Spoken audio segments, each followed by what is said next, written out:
Today, I'm going to give you a quick overview of my first year as Vice-County Recorder for County Louth. Now, the title of the talk is My First Year, but I've only been in the role for about 6 months.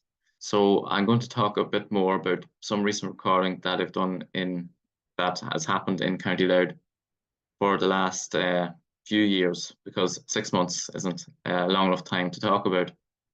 And for those of you that aren't too familiar with what a VCR is, I'll just give a quick discussion on what the main roles of a VCR are. So why is it called Vice-County Recorder and not just County Recorder? Well, Ireland was divided into 40 vice counties by Praeger, and these vice counties usually follow the current county boundaries. But for some large counties like Mayo, Donegal and Cork, these have been split into smaller vice counties. Now, the most important role of a VCR is to record plants in their vice county.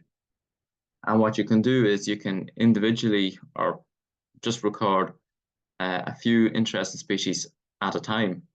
But what happens more often is that you visit a particular site or an area and you systematically record all the plant species that are found in that area.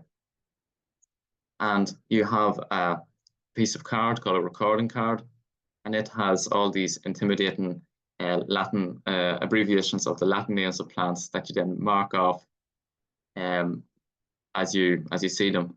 It's intimidating when you first see it, but you quickly get used to it. But what's most important though about recording at a site is where it's actually found. And for plant recording, latitude and longitude isn't used. It's actually the Irish grid reference system is used. If you look at an Ordnance Survey map, it has a series of grids along it. And you can use these lines to get a unique grid reference for your locality. And this locality, this information then is used along with a locality or site name when your plant records are being uploaded onto the BSBI's database.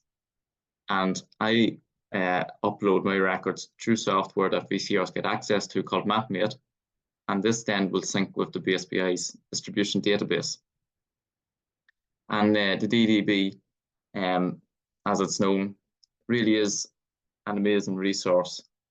As of last Thursday, the 19th of April, when I last checked, there were 5,835,494 records on the DDB from Ireland. So it can easily answer any questions that you might have as a recorder or as VCR. And some of these might be, where is this particular plant species found? And here's one for daisy, with the distribution of daisy. Now, obviously, this is an underestimate of where daisies are found in Louth, but it gives you a good idea for most species where they're found. Or you might have questions like, well, which trifolium species are found in the county? And, what are the most frequent ones, or are the rarer ones? And you could also check a particular site or a particular grid square to see whether there's been any recording done there and what records are from that particular site. Now, there's much more functionality on the DDB that I haven't even got around to discovering, so I look forward to that. Another job of the VCR is to manage the DDB for their particular vice county. So that could be if you have a particular record or set of records that may have a mismatch between the site locality information, the site locality information, and also the grid reference for that particular record. If they don't match up, then you may have to flag that record as doubtful or needing verification. Now, admittedly, even if you're not VCR, you can still get access to the DDB. If you're an active recorder, you can ask for access. So if any of you are an active recorder and want to get read-only access to the DDB, I would definitely encourage you to do so, because I got access to it before it became VCR, and it's an amazing resource. It really is, and it helps you recording and botany in general so much. So definitely, I'd encourage any of you to try and get access to it. And as well, VCRs are the first point of contact about botany in their county. So these can be really queries of any sort. It could be data requests, it could be questions on plant ID, yeah, then sort of general themes, but really they could be on anything. Now, some other optional roles of a VCR include organising field meetings, and if you're really experienced, you can write a county flora. And a county flora is basically a book that will list that will have an account of the status of each species that's found in the Vice-County, usually along with a map of where it's found. And also the introduction will have sections on the history of recording in the county, the geology, habitats, and maybe particularly interesting sites, soils, climate, different counts like that will be on it. But I'm nowhere near that experienced enough to write floras, so I'm not the one to ask questions about floras. But you never know, maybe in the future may write a flora. Now, at the minute, every Vice County in Ireland has a VCR apart from Cavan, but that doesn't mean that BSBI can't take on any more VCRs. Being a joint VCR is a great way of gaining some experience. First of all, when you're becoming VCR, as you can get experience from the more experienced VCR that's already been established in your county. And if you are in a big county and one VCR is maybe closer to the north or closer to the south of the county, then you can also spread, you can cover different parts of the county better than if one person was just located closer to just one part of the county. And as well as that, some counties are just a lot of work to cover, so you're able to spread the workload a bit better as well. Also, if you can live in your Vice County, then that's a great advantage, because I would say a majority, or at least a good few VCRs actually don't live in their Vice County, which is not a problem with it, but it allows you to have shorter trips, shorter recording trips when you live in the county, because if you're outside it, you have to organise. Well, you don't have to, but it takes a whole day really to travel to your county and record sites and then go home again. So definitely, if you live in your county, that's an advantage. What you can be an active recorder without being VCR, but you know, I'd encourage people to go for VCR. First of all, you don't have to have loads and loads of experience. I mean, when I see some of the other VCRs who have much more experience than I have, it is fairly intimidating, thinking, oh, there's no comparison between the experience and knowledge I have and experience and knowledge they have. But it's not a competition at all, and everyone's there to help you with any queries that you might have or any questions that you might have. And ultimately, you're benefiting the BSBI by being active recorders and giving something back to the recording community. And if you have any queries or data as VCR, you know, the support would include, say, a group chat that we have for VCRs in Ireland, where you can ask any questions that you might have. But even if you don't have any questions, someone will always ask something, and every time someone asks a question, I learn something new. And also, it's very satisfying to know that the data that you're collecting is contributing to distributional trends or trends in the distribution of species, such as for Plant Atlas 2020, and also just for generating data on species at a particular site, which can be used for either site designations or just for the conservation of particular local sites. So you can be a young VCR. Definitely nothing stopping any of you from being a young VCR. Now the best part of being VCR is going out looking for rare species, especially those that are rare and threatened. And that's exactly what the Rare Plant Project in Ireland aims to do. It aims to re-find old records of red listed species that haven't been seen since 2000. And over the Christmas of 2021, 2022, we refound Lycopodium clavatum, actually two sites for Lycopodium clavatum in the Cooley Mountains in Louth. And this was last seen in 1968 by Donald Sinnott. So it's very satisfying to re-find stag's horn club moss. And in general, that area of Cooley is very interesting. Another species that grows nearby is Diphasiastrum alpinum, or alpine club moss. Though it has recent records, so we knew that it was there already. And then a few months later, in the same area, we refound bog orchid. And for any of you who know what bog orchid is like, finding it is definitely not easy. It's a small, greenish, yellowish orchid that grows in sphagnum moss. And according to Stace, it grows up to 8 centimeters, but I don't think the ones we found were 8 centimeters, much smaller than that. Now, both the bog orchid and stag's horn club moss are red listed species, but the bog orchid is also listed under the Flora Protection Order. So that means it's illegal to damage the plant itself, and also the habitat that it's found in is protected. Even if species aren't on the red list, some species are rare in the county, or they haven't had records in a very long time. And finding these species is also very satisfying. And last January, myself and my dad refound a population of Equisetum hyamala, or rough horsetail. And the last record for the county was in 1906, according to the DDB.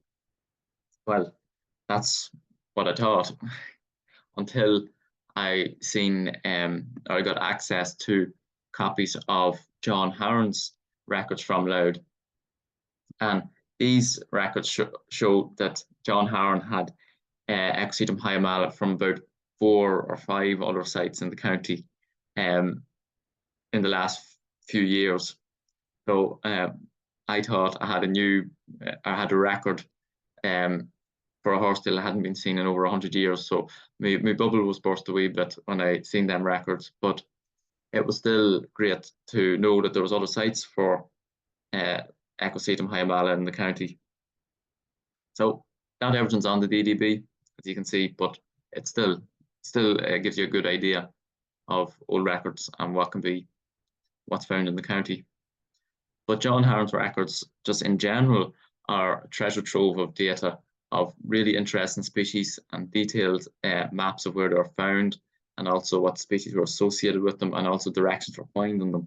All this sort of information is really useful. So I'll be able to spend lots of time this summer following up on some of his older records to see if those species are still there.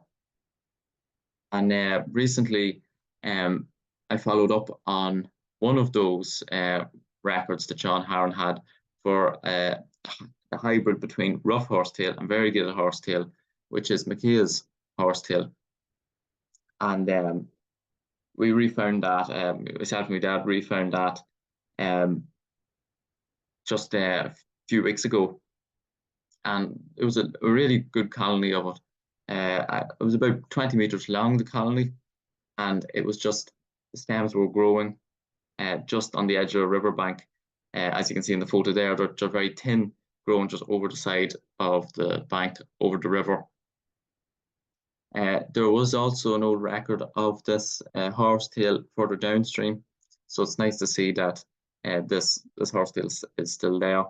And to the best of my knowledge, this is the only river that the horsetail is found on. And that's important because the theory at the minute is that once the hybridization occurs between rough and variegated horsetail, the hybrid can then propagate down, is dispersed downstream, and then it can colonize the riverbank at certain stretches of the river.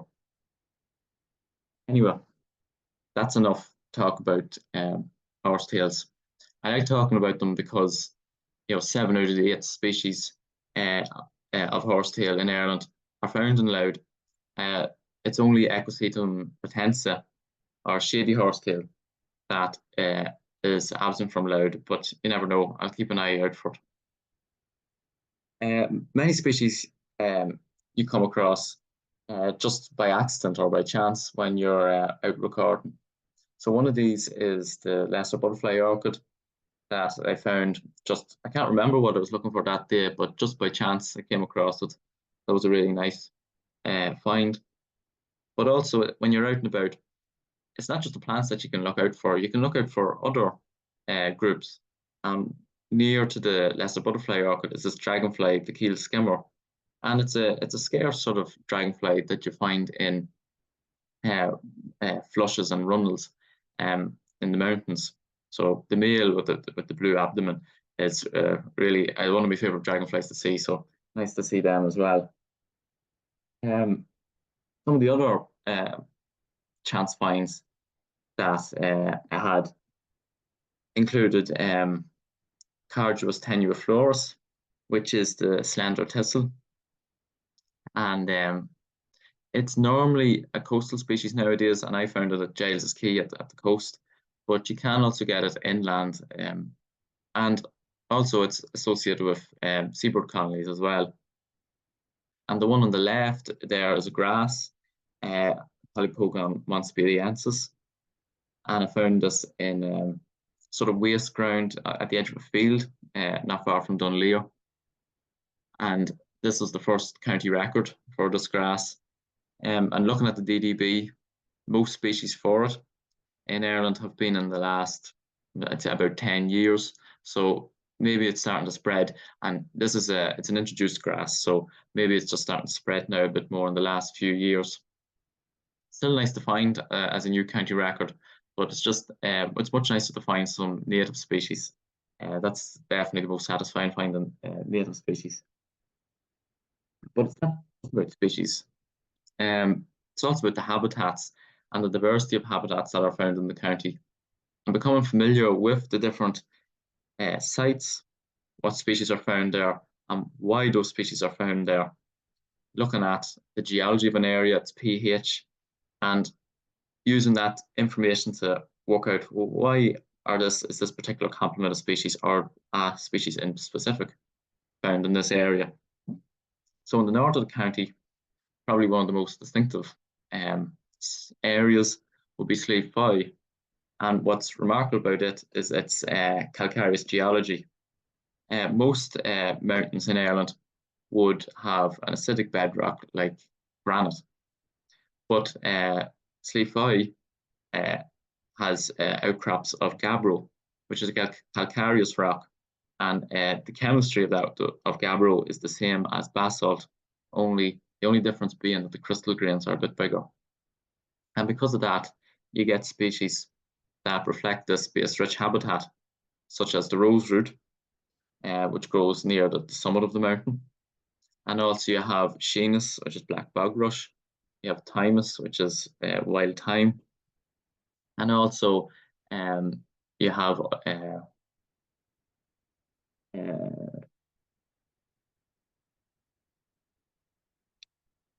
yeah, well, that's most of the species there. I guess you could also say that Antinaria is a base-rich species, which is also likes base-rich habitats, which was found on Slieve Foy as well.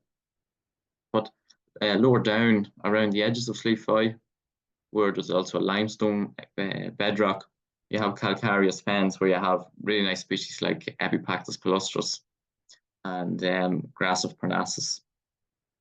In the south of the county then, probably the most distinctive habitats would be in Clara Head and in Baltria. So in Baltria, it has a sand dune system and also coastal grassland, where you get this broom rip here, common broom rip, and also Salvia verbenica, or wild clary. And slightly to the north then of Baltria is Clara Head, and right along the shore there on gravelly, rocky substrate is Inula critmoides, or golden samphire. Now, both the Salvia and the Inula populations in Louth are important because they are for both of those species, they're the most northerly Irish populations. So it's nice to see that, nice to see those populations still there in Louth. Anyway, I hope that gives you a quick flavour of what the role of VCR is.